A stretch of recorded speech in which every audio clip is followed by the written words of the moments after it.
आप सुन रहे हैं 92.7 बिग एफएम पर once upon a time in Bollywood. 92.7 big FM पर स्वागत है आपका एक बहुत ही खास शो जिसका नाम है once upon a time in Bollywood. मैं सिद्धार्थ, मेरे साथ जानी मानी फिल्म क्रिटिक और author Bhawana Somaiya.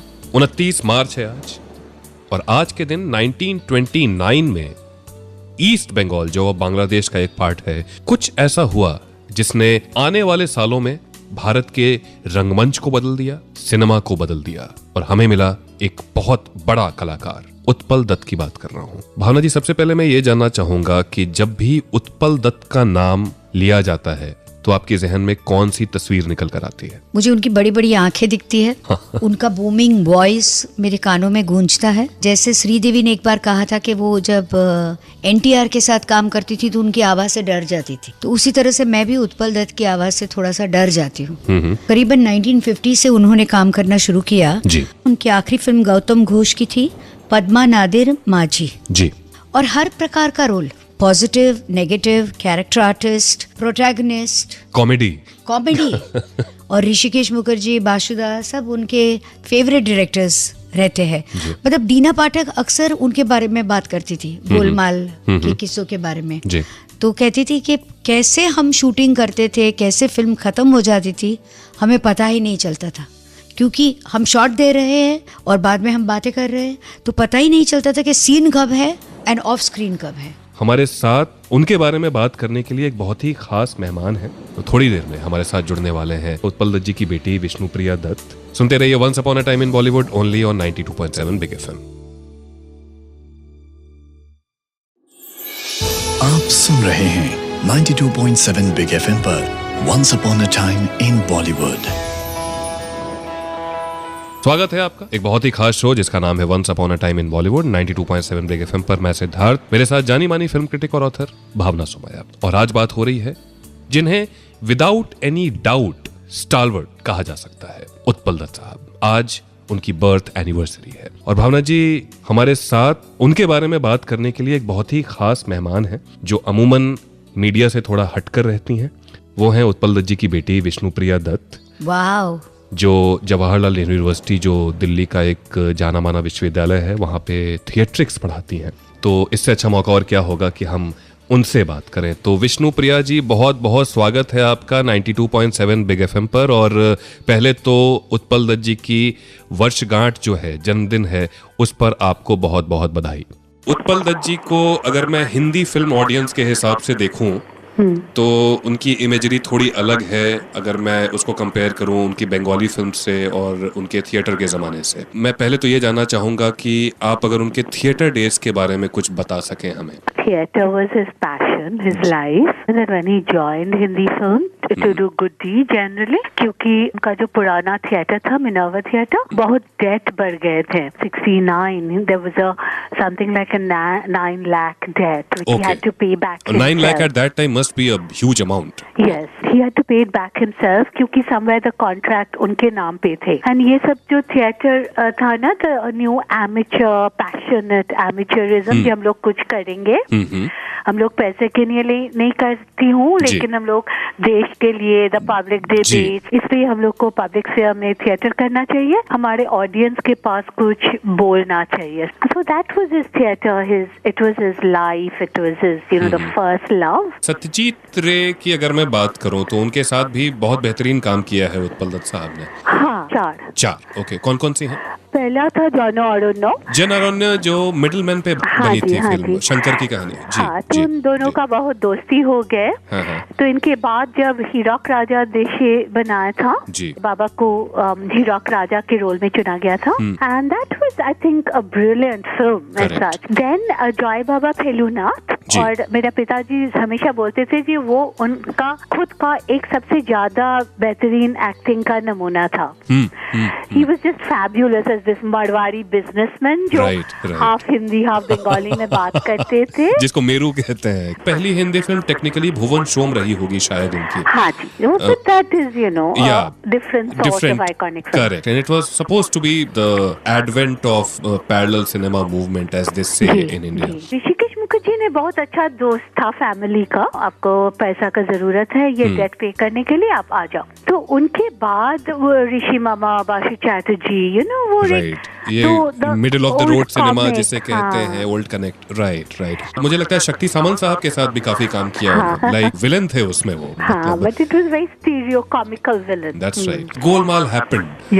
And I think it's an iconic movie in certain sense. उनके लिए गोलमाल कितना स्पेशल था वो कैरेक्टर? बहुत, क्योंकि पहले तो you know that a film like that can succeed, क्योंकि उस टाइम उनको छोटा शोले बोलते थे, was a big thing, right? It was you know really believing in another type of cinema which is popular but it is not commercial totally. I think he loved playing that role, but a lot of the credit, of course, Baba always said was Rishi Mukesh Mukherjee's. You know, the way he brings out his actors to play those roles. Correct. I think they made a very good team. Yeah, they did. You know, ये भी सोचना है कि अमोल पालेकर और बाबा दोनों ही theatre से आए हुए थे। जी। तो इसीलिए थिएटर एक्टर का जो होते हैं ना, जे मैं एक टीम वर्क के साथ काम करूं, हम लोग सब एक है, वो बहुत अच्छा से फिल्म में आते हैं। Actually Utpal Dutt was so much like my own father. तो ये मौका है, आज उत्पल दत्त साहब की बर्थ एनिवर्सरी है, तो क्यों ना इस मौके का भरपूर इस्तेमाल करें। और थोड़ी देर में विष्णुप्रिया दत्त हमारे साथ है, उत्पल दत्त जी की बेटी, तो उनसे पूछेंगे कि एज अ फादर कैसे थे उत्पल दत्त। ये बात बहुत लोगों को पता नहीं है, तो आज जानने की कोशिश करेंगे। सुनते रहिए once upon a time in Bollywood, only on 92.7 big FM. आप सुन रहे हैं 92.7 बिग एफएम पर once upon a time in Bollywood.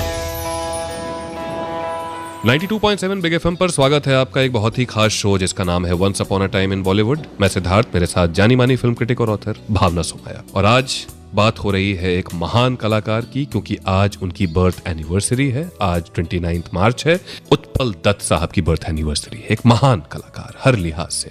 और भावना जी, एक सवाल, पिता की भूमिका में उन्हें देखूं तो कौन कौन सी फिल्में आपके जहन में सबसे पहले आती हैं? सबसे पहले आती है गुड्डी, जिसमें वो फादर नहीं थे मगर अंकल थे। दूसरी फिल्म है जहाँ पे वो फादर अमोल पालेकर के थे और father in law Shabana Azmi के थे। अपने पराये की बात कर रही हैं? अपने पराये। और as a father my favourite film is Sahib. बहुत खूबसूरत, इंटरेस्टिंग है, बहुत इंटरेस्टिंग है। असल जिंदगी में एज अ फादर कैसे थे उत्पल दत्त साहब? विष्णुप्रिया दत्त जो उत्पल दत्त जी की बेटी हैं और आज खास तौर पे 92.7 बिग एफएम पर हमारे साथ हैं, पर्सनल लाइफ में एज अ फादर आप उनको कैसा देखती थी? Oh, he was fabulous. He was the best father in the world. वो बहुत अच्छा दोस्त थे. He always had time for us. You know, and हमारा पढ़ाई के लिए अगर I could read something, I saw a play or a movie, he would you know have long conversations.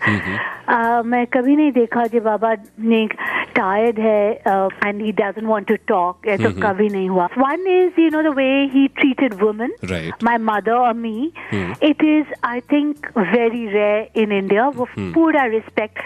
कभी एक पैसा भी खुद के पास नहीं रखते थे, क्योंकि वो बिलीव करते थे कि अगर मेरे वाइफ के पास you know the full family economics का रिस्पॉन्सिबिलिटी है, फिर वो एम्पावर्ड फील करेंगे। You know what I really learn from him.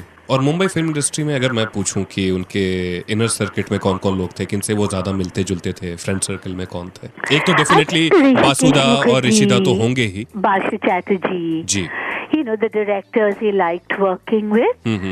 Some of his old IPTA you know friends were there. Every Monday सोमवार सुबह वो बॉम्बे फ्लाई करते थे, सोम मंगल बुध वहाँ शूटिंग करते थे, वीरवार को सुबह कलकत्ता आ जाते थे। And he never stayed in Mumbai per se. He did, but for periods of a week or 2 weeks. No, he didn't stay permanently. Permanently, मतलब because we had performances every Thursday, Saturday, Sunday, no? मुश्किल सवाल है, लेकिन मैं पूछूंगा आपसे कि उनका बेस्ट परफॉर्मेंस आपको हिंदी फिल्म में कौन सा लगता है? किसी से न कहना। Right. Thank you very much for your time. कितना अच्छा लगा ये सारी बातें सुनकर। बहुत कुछ सीखना है हमें उत्पल दत्त से। वो ये है कि अगर आपको सिनेमा में काम करना है तो ये ज़रूरी नहीं कि आपको थिएटर छोड़ना है, और अगर आप अपने शॉट के लिए इंतज़ार कर रहे हो तो ये ज़रूरी नहीं कि दूसरे लोगों के बारे में आपको गॉसिप करना है। कितना कुछ किया उन्होंने अपनी ज़िंदगी में, और बिल्कुल वक्त जाया नहीं किया। एक और इंसान जिन्होंने बिल्कुल वक्त जाया नहीं किया और करीब करीब सेम ट्रैक पर चले और उनकी उत्पल दत्त साहब के साथ केमिस्ट्री कमाल की होती थी, अमोल पालेकर जी की बात कर रहा हूँ। तो थोड़ी देर में वो हमारे साथ जुड़ने वाले हैं और वो अपनी यादें शेयर करने वाले हैं। उत्पल दत्त जी को वो फिल्मों के पहले से जानते थे, कैसे जानेंगे आपसे थोड़ी देर में। सुनते रहिए once upon a time in Bollywood, only on 92.7 big FM. आप सुन रहे हैं 92.7 बिग एफएम पर once upon a time in Bollywood. 92.7 big FM पर स्वागत है आपका एक बहुत ही खास शो जिसका नाम है once upon a time in Bollywood. मैं सिद्धार्थ, मेरे साथ जानी मानी फिल्म क्रिटिक और ऑथर भावना सोमाया। और आज का शो और भी ज्यादा खास है क्योंकि आज एक बहुत ही खास हस्ती की बात हो रही है, क्योंकि आज उस बहुत ही खास हस्ती की बर्थ एनिवर्सरी है। हम सबके बहुत ही ज्यादा चाहे थे बेहतरीन कलाकार जिन्हें मैं मानता हूं हर लिहाज से, हम सब मानते हैं, उत्पल दत्त साहब। और भावना जी, उत्पल दत्त साहब के साथ जिनकी केमिस्ट्री सबसे ज्यादा पसंद आती है हमें आज भी जब भी हम उन्हें याद करते हैं, अमोल पालेकर जी। क्योंकि उनका कॉम्बिनेशन ही इतना अट्रैक्टिव है और इतना कॉन्ट्रडिक्टरी है। दोनों थिएटर से है तो उनकी केमिस्ट्री एक ऑटो पायलट की तरह चलती है। कैसे बनी ये केमिस्ट्री, अगर ये जानना हो तो अमोल पालेकर से अच्छा इंसान और कौन हो सकता है। तो अभी हमारे साथ अमोल पालेकर जी हैं। अमोल सर, बहुत बहुत शुक्रिया 92.7 बिग एफएम पर आने के लिए। और सबसे पहले तो ये जानना चाहूंगा सर कि उत्पल दत्त जी से आपकी मुलाकात फिल्मों में हुई या उससे पहले से जानते थे आप उन्हें? हम लोगों की पहचान और दोस्ती दोनों बहुत पहले से थी। Since both of us were from theatre, ji, we knew each other much before we worked together. मैं जब भी कलकत्ता जाता था तो मैं जाके या उनके प्लेस देखता था या उनके रिहर्सल में जाके उनसे मिलता था। And similarly when he used to come to Mumbai, he would come and see my work, my rehearsals, my theatre performances.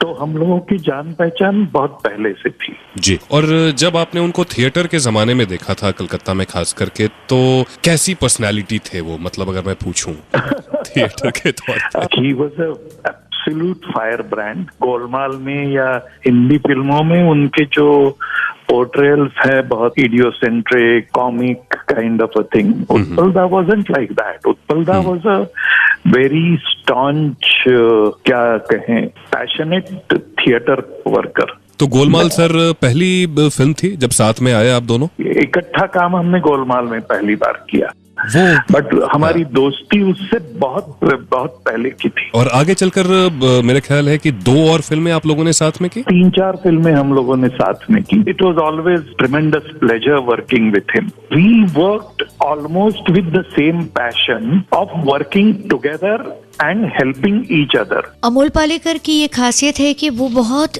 Insightful conversation करते हैं। और जब अभी वो बता रहे थे कि कैसे उसकी केमिस्ट्री थी उत्पल दत्त के साथ and at the same time his of screen relationship, मगर जब आप उनको गोलमाल में देखो या अपने पराये में देखो या नरम गरम में देखें तो आपको लगता नहीं कि इन दोनों का स्क्रीन के बाहर कोई रिश्ता होगा। उनकी फादर फिगर की बात हुई, उनके अमोल पालेकर साहब के साथ रिश्ते की बात हुई, ऑफ स्क्रीन भी ऑन स्क्रीन भी। वो फ्लर्ट भी हो सकते हैं, ये बात बहुत देर से समझ आई किसी डायरेक्टर को और उनकी एक को स्टार को भी। तो ये हम जानेंगे अभी से थोड़ी देर में। एक खास मेहमान हमारे साथ होने वाली हैं। सुनते रहिए once upon a time in Bollywood, only on 92.7 big FM. आप सुन रहे हैं 92.7 बिग एफएम पर once upon a time in Bollywood.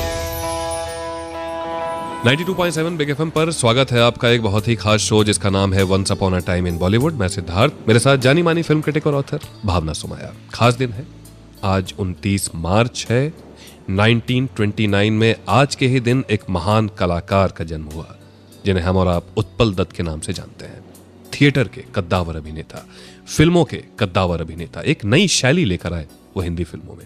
Bhavna ji, usually हम उत्पल दत्त साहब को जब भी याद करते हैं तो हमें नरम गरम फिल्म याद आती है, गोलमाल के भवानी शंकर जी याद आते हैं, या हमारी बहू अलका के ससुर याद आते हैं, गुड्डी के किसी से न कहना के जो बेहतरीन किरदार है उनका वो याद आता है। लेकिन वो एक फ्लर्ट भी हो सकते हैं, शौकीन भी हो सकते हैं। ये वासुदा ने सोचा और क्या बेहतरीन काम किया उस फिल्म में उन्होंने। और देखिए आज उनकी बर्थ एनिवर्सरी है, उनकी फिल्मों को याद कर रहे हैं, उन्हें याद कर रहे हैं, तो हमारे साथ उन यादों को ताजा करने के लिए एक खास मेहमान है रति अग्निहोत्री। रति जी बहुत बहुत स्वागत आपका 92.7 बिग एफएम पर। हाय रति। हाय भावना, नमस्कार। उत्पल दत्त के साथ आपकी क्या क्या यादें हैं? उत्पल दत्त के साथ मुझे बहुत ही अच्छी यादें हैं। काफी कुछ स्पेशल फिल्मों में मुझे मौका मिला था उनके साथ काम करने में। शौकीन एक ऐसी फिल्म है, सुपर्ब एक्टर का एक्सीलेंस, वो भी कहूँ तो कम पड़ता है। I've had some great work with him, yes, done some great work with him. कोई खास मेमोरीज है जब वो बहुत ज्यादा नॉटी थे सेट पे या आपको परेशान किया था? जब हमने शौकीन में काम किया उनके साथ, पहला दिन जब हमने काम किया उनके साथ, ऑकवर्डनेस सा था क्योंकि मुझे पता था कि वो बहुत ही सीनियर एक्टर हैं। उनका जो बात करने का जो स्टाइल था, you know, it was very deep throated and deep hollow, you know, that kind of thing, you know. तो हाँ जी, it was intimidating on the first day of shoot, but जैसे उनके साथ काम करने में कुछ काफी दिन चले गए और you know we got ahead into the whole schedule। बहुत ही रिलैक्स्ड मूड में, बहुत ही विटी इंसान थे, बहुत ही इंटेलिजेंट इंसान थे, not just from the film angle but even generally in life। तो अच्छा था उनके साथ। I've got so many memories actually coming back। रति जी, ये जैसे उनका जो फिल्म में कैरेक्टर था, मतलब एक शौकीन बुजुर्ग आदमी है वो, रियल लाइफ में कितना अलग पाती थी उन्हें आप? रियल लाइफ में बहुत ही डिफरेंट थे, इनफैक्ट बहुत ही डिफरेंट। जैसे मैंने कहा कि it was always great fun working with him on set. Lot of you know we could कोई भी टॉपिक पे हम बात कर सकते थे। और बहुत लर्नेड आदमी थे वो, बहुत पढ़े लिखे। इसलिए मैंने कहा कि बहुत पढ़े लिखे थे। क्या होता है जब आप फिल्मों पे काम कर रहे हैं, आप इतने लंबे यू नो शेड्यूल्स पे, लंबे घंटे, स्ट्रेंज वेदर कंडीशंस, गर्मी में, उन दिनों में वैन्स था नहीं, तो मतलब हम वैन्स में चले नहीं जाते थे। हम मतलब सेट में एक छाव में कहीं पे छाते के नीचे, पेड़ के नीचे, वहां पे बैठ के बात करते थे। तो you know it's nice to have co actors, co stars who आप मतलब जिनके साथ आप दिन बिता सकते हैं। बीच बीच में आप काम भी कर रहे, बीच बीच में आप बातें भी कर रहे, हंसी भी हो रही है। You know it's nice. Thank you very much for speaking to us. Bhavna, thank you so very much. Thanks Siddharth, thank you. Bhavna ji को उनका सबसे बेहतरीन काम किस फिल्म में लगता है? मेरी सबसे पसंदीदा फिल्म कौन सी है? सब कुछ जानेंगे आपसे थोड़ी देर में 92.7 बिग एफएम पर। सुनते रहिए once upon a time in Bollywood. आप सुन रहे हैं 92.7 बिग एफएम पर once upon a time in Bollywood. 92.7 big FM पर स्वागत है आपका एक बहुत ही खास शो जिसका नाम है once upon a time in Bollywood. मैं सिद्धार्थ, मेरे साथ जानी मानी फिल्म क्रिटिक और ऑथर भावना सोमाया। और आज 29 मार्च है और आज बर्थ एनिवर्सरी है एक बहुत ही बड़े कलाकार की, बेहतरीन अभिनेता, फिर वो थिएटर हो, फिल्में हो, हिंदी फिल्में हो, बंगाली फिल्में हो, उत्पल दत्त साहब की बात हो रही है। और भावना जी, ये जानना चाहूंगा कि डिफिकल्ट सवाल है आपके लिए भी, लेकिन अगर उत्पल दत्त साहब की बेहतरीन परफॉर्मेंसेस की बात करूं मैं, जो आपको बहुत ज्यादा पसंद है, तो वो कौन कौन सी होंगी? I was introduced to Utpal Dutt by my father. Okay. क्योंकि मेरे पिताजी बहुत ही ज्यादा पेपर पढ़ते थे और बहुत पढ़े लिखे थे, तो उन्होंने कभी हमको कोई फिल्म नहीं दिखाई बगैर रिव्यूज पढ़े या उस फिल्म के बारे में जानकारी पाए। तो वो हमें लेकर गए थे सुहासिनी मुले के साथ, जो फिल्म थी उनकी भुवन शोम, और कहा कि ये बहुत अप्रिशिएटेड फिल्म है, अवार्ड विनिंग फिल्म है, ब्लैक एंड वाइट फिल्म थी। मैं तो इतनी बोर हो गई थी, मगर मेरी हिम्मत नहीं हुई पिताजी से कहने की कि मैं इस फिल्म से बोर हो गई हूँ। आज जब मैं मुड़कर देखती हूँ तो मैं बहुत शुक्रगुजार हूँ कि my father had such good taste in cinema कि उन्होंने इतनी छोटी उम्र में हमको ऐसी फिल्में दिखाई। मैं आपसे कहूँ कि आपकी उत्पल दत्त की फेवरेट फिल्म कौन सी है, और जब तक आप सोचते हो मैं आपको मेरी 2 फेवरेट फिल्म्स बताती हूँ। एक तो मुझे वो गुड्डी में बहुत अच्छा आई थिंक गुड्डी का स्टार उत्पल दत्त है, क्योंकि उनको सब पता चलता है गुड्डी के दिल में क्या है, समीत भांजा के दिल में क्या है, धर्म जी के मन में क्या है, धर्म जी भी उनकी बात सुनते हैं। और जैसे वो धर्मेंद्र से डील करते हैं, knowing that he is such a big star. या और उनके अपनी बहू के साथ का रिश्ता, जया भादुरी के साथ रिश्ता तो बहुत ही कमाल का था, बहुत खूबसूरत है। और दूसरी मेरी फेवरेट फिल्म है साहेब, बहुत बेहतरीन। आपने मुझसे पूछा तो जो फिल्म आपको बोरिंग लगी थी, मुझे बहुत अच्छी लगती है वो भुवन शोम। उसमें जो उनका सुहासिनी मुले के साथ जो इक्वेशन है, जो केमिस्ट्री है, वो बहुत। मगर तब आप थोड़े बड़े थे ना? नहीं, मैंने बाद में देखी है फिल्म, ऑब्वियसली, लेकिन छोटे हो इसलिए आपने बाद में देखी, मैं छोटी मैंने बाद में देखी है। और मुझे ऑब्वियसली गोलमाल में वो बहुत ज़्यादा पसंद है और मेन स्ट्रीम सिनेमा है, लेकिन मुझे लगता है कि बेहतरीन काम, बहुत डिफिकल्ट रोल है वो। कॉमिक टाइमिंग परफेक्ट होना बहुत ही ज़्यादा डिफिकल्ट होता है। और तीसरी बहुत अच्छी फिल्म मुझे लगती है उत्पल दत्त जी की, वो हिंदी नहीं है, वो बंगाली फिल्म है, जो सत्यजीत रे साहब की आखिरी फिल्म थी, आगंतुक। और मुझे लगता है one of his last films. Utpal Dutt साहब एक बेहतरीन इंसान, एक कर्मठ अभिनेता जिन्हें कहा जा सकता है। कभी भी अपने प्रोफेशन के साथ, अपने पैशन के साथ उन्होंने समझौता नहीं किया। अगले हफ्ते एक और फिल्मी हस्ती की बात होगी। सुनते रहिए once upon a time in Bollywood, only on 92.7 big FM.